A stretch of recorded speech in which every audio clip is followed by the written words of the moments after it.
Khorne, and today I will be giving you all my opinion on the Siege Update Beta.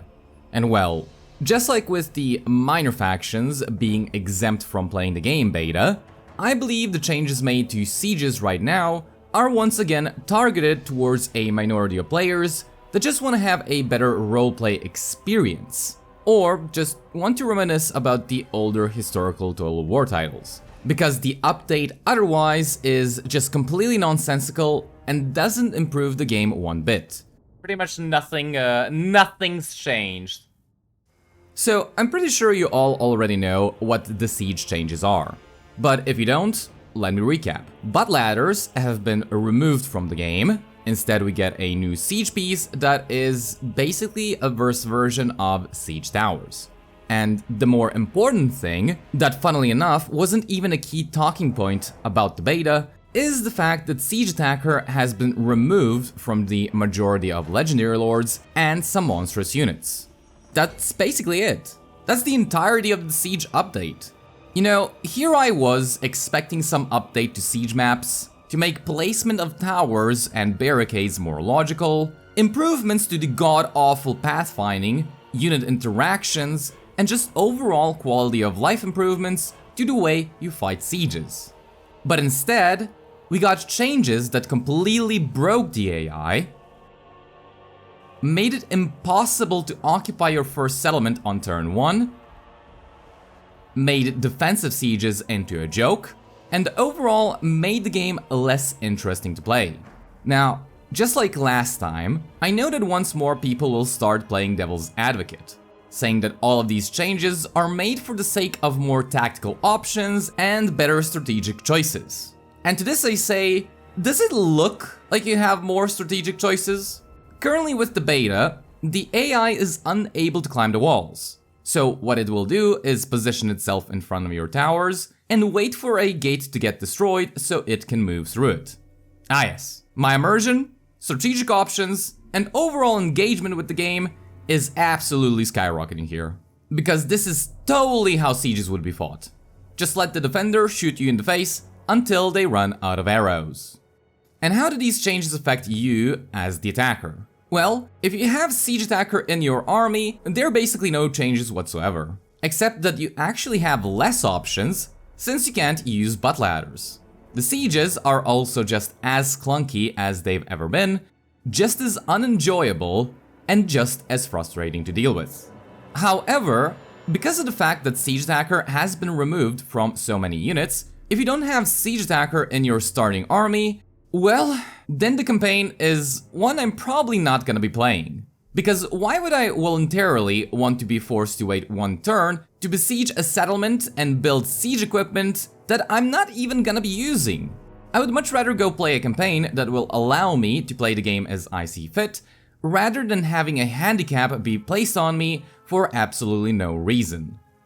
Now, I have seen the sentiment on the Reddit where they are making fun of people that complain about this. And this just goes to show that these people don't even play the game one bit, and are just talking out of their collective asses. First off, removing mechanics doesn't make the game more fun. I don't know what kind of logic that is. Ah yes, now that I have less things to do in the game, suddenly it becomes more interesting. Who thinks this? And second, the game is as unstable as they come. And there are multiple instances of the game deciding to lift a siege for absolutely no reason whatsoever. The most famous case comes from yet another amazing suggestion, where it was suggested that the AI armies should be allowed to run away from a besieged port settlement. This of course comes with the drawback that every time they do this, the siege gets cancelled. There is already a bug in the game where the AI will get stuck in an infinite loop, constantly besieging a settlement, never actually being able to attack it. And now, the bug has extended to you, the player. Because, have a look at this situation. I have no Siege Attacker in my army, so I was forced to build siege equipment over the end turn. Next turn, I decided to launch the attack. But what is that? The AI has run away from the settlement, breaking the siege, and forcing me to have to rebuild the siege equipment and wait another turn. You know, You know. You know. I was wondering when that was gonna happen. So we couldn't attack the siege last turn. Of course we couldn't, because we didn't have a siege attacker. So we had to besiege the settlement and build a battering ram for our eagles to use. And what happens? Ah, yes. What is this? The AI runs away. Serving the gods. Game bugs out, and we are no longer besieging the settlement. So now, we gotta build the battering ram all over again. Don't you guys just love the siege rework? The beauty of this bug is the fact that the AI army will usually go back inside of the settlement, and you will basically be stuck in a never-ending loop, unable to ever occupy the settlement or progress the campaign. Ah yes, so many strategic choices available with the removal of mechanics. And all of this is for what? A shitty siege tower that will be destroyed before it even reaches the enemy's walls, battering rams that will destroy gates, something that my infantry can already do, and then comes the nonsensical nature of siege attacker assignment. So, siege attacker has been removed from some monstrous infantry, some big war engines, and most legendary lords, including fucking Scarbrand. Someone please explain to me why every single exalted demon, generic or legendary, has siege attacker, but Scarbrand does not. Either CA is run by Slaaneshi worshippers, or they removed the trait to showcase the siege update on their livestream, and then completely forgot to revert the change. And make no mistake about this absolutely ruins Scarbrand's campaign. Not being able to fight battles, being forced to slow down for no reason, and then lose both income and bloodletting because of it, is absolutely devastating for him. On the flip side, however, Mother Ostankia and Astragoth's Iron Hand both still have siege attacker? How does that even make any sense? This change alone removes so many options for a lot of races. Let's take Slaanesh for an example. Since Fiends of Slaanesh and Chaos War Shrines no longer have siege attacker, the only other siege attacker unit they're able to get is a tier 5 unit or an Exalted Lord. So now, you're basically forced to ascend lords just to have the ability to attack sieges. I mean, so much for having more options. I would actually comment on less options being more painful, but I think Slaaneshi enjoyers might actually be into that. So, before you once again start playing devil's advocate, saying that these changes are meant to improve the game, realize that the people suggesting them don't actually play the game. The most they do is play Karl Franz and complain how Medieval 2 was a better game, because they don't care about how other races are going to be impacted by their proposed changes, and will actively mock the people who point out these issues. They just want to sit there in their settlements, pressing the end turn and not feeling bad about it. So they try to police the way other people play their game. Now, how do I think sieges should be improved? Well, I think there are two ways you could go about it. Either actually make sieges work properly, or give them the minor settlement battles treatment and make them extremely rare to happen. If we go the lazier and more realistic route, then just make sieges happen if a settlement hits, say, tier 4, or if you build the walls building. But if not, then just have it be a minor settlement battle instead. Because even though they aren't perfect, minor settlement battles are still more preferable than sieges. If we go in the direction of actually fixing sieges, well, that is a bit more tricky.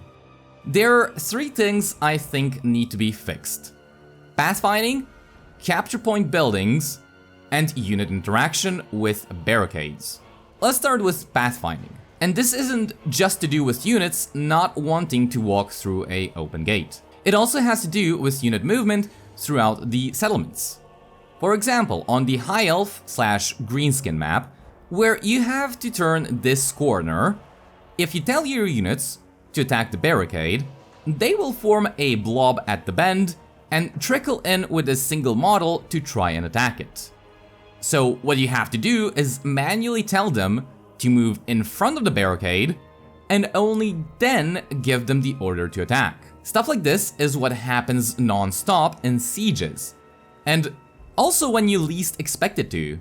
Your units will refuse to function, but will instead opt to get shot by the enemy towers, which just makes sieges insufferable to play. Even when you have to fight a siege and your units aren't inside of the settlement, they still find ways to stop functioning properly and get stuck on terrain. Excuse me, good sir, but I think you're a little bit far away from your unit, eh? Where's the other guy? Ah! Pathfinding. Nah, the biggest problem with sieges are butt ladders, you know. Pathfinding, that's not a problem. It's the butt ladders. Come on, guys. Butt ladders, get with the program. So for me, pathfinding is a major issue that needs to be fixed. Then come the unit interactions with barricades. So whenever you give a unit an attack command on a barricade, they will always try and attack the center of it, which isn't really noticeable when using melee infantry. But if you're using big monsters, you will constantly see them bumping into one another, trying to hit the center of the barricade, and more often than not, just taking a much longer time to destroy it because of this. So it is usually better to have just one monster hitting the barricade at a time, as otherwise they might stop hitting it altogether. Another big issue when attacking barricades is when there is a AI unit that decides to go through it. What ends up happening is that your unit will stop attacking the barricade, but also won't be attacking the enemy unit properly. If you, in that situation, try and tell your unit to attack the barricade, they will try and push through the enemy to get to it, and will end up taking more damage for free. But if you tell your unit to attack the enemy unit, because not the entire enemy unit will have passed through the barricade, pathfinding will try to move your units all the way around the settlement to try and get to the other half of the enemy unit. Which is again, extremely frustrating. So the best thing to do in this situation is to tell your units to stop moving, just completely stop interacting with them, and hope that they kill the enemy unit over time. There's also a bug that happens, where if you move units through a barricade on certain maps, most notably the greenskins one, some models will end up falling through the map and dying. Why? Not a clue. Let's see if it's happening. Yeah, look at that. Their units are dying. Like 4 models died, 5. 5 models died just because they were crossing here. And I don't know why it keeps happening. Like, they just die. It's so weird. They don't even leave corpses. They just... Yeah, this one lost 2 models. This one lost 5 models. So weird. Maybe there's like a specific place. Yeah, this one lost 2 more models, by the way. Oh! Look at it, it's just losing models. It lost 9 models because it's crossing that barricade. It's so weird. So in all honesty, I would either just remove barricades, since the AI deals with them easily anyways, or just make them impassable for all units, and not just the enemy. So that way, at the very least you can deal with them without too much of a headache. Finally, the last thing I believe needs to be fixed is the placement of barricades and towers in regards to which capture point they are tied to. Because if you have a look at this Kislev map right here, you have this tower placement that is designed to defend this capture point. But the tower is tied to a point that is further up. So that if you want to defend a capture point in the back, you also have to defend a capture point in the front, which makes no sense. This basically makes having layered defenses pointless, because if you lose the forward defenses, you also lose the back ones. Which is like, who designed this? I feel like this shouldn't be so difficult to comprehend. This tower should be linked to the point that it is defending, and there are many such cases in these siege maps. And why this is not a bigger priority to fix is beyond me. When it comes to butt ladders, I don't really care about them. It might look a bit unpleasant and break realism to have units pull them out of thin air, but it isn't something that bothers me all that much. They are also more a tool for the AI to use, rather than you the player, since without them, the AI just stops working. But they are a tool you can also make use of from time to time. For me, the solution would be to keep butt ladders and make penalties from climbing them more severe, and even have units lose models when climbing them. In regards to siege towers and battering rams, well, they're kind of extremely restrictive, and they aren't actually that useful. Siege towers are very easy to destroy, and battering rams will expose your units to take damage. So having siege equipment for me makes sieges more difficult to do, not actually easier, as they force you to interact with poor mechanics instead of letting you fight the battle how you want to. So making the siege engines be more useful would be the way I would go about it when wanting the player to actually use them, rather than forcing the player to use them by removing other options. In the end, I will just say that sieges are most likely always going to be terrible, no matter how much they resemble sieges from the older Total War titles.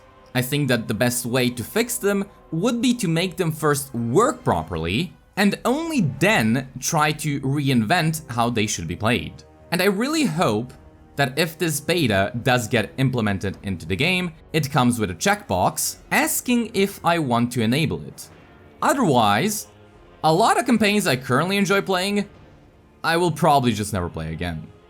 If you guys enjoyed this little rant of mine, feel free to subscribe for more. Thank you all for watching, and until next time. Khorne fights as one.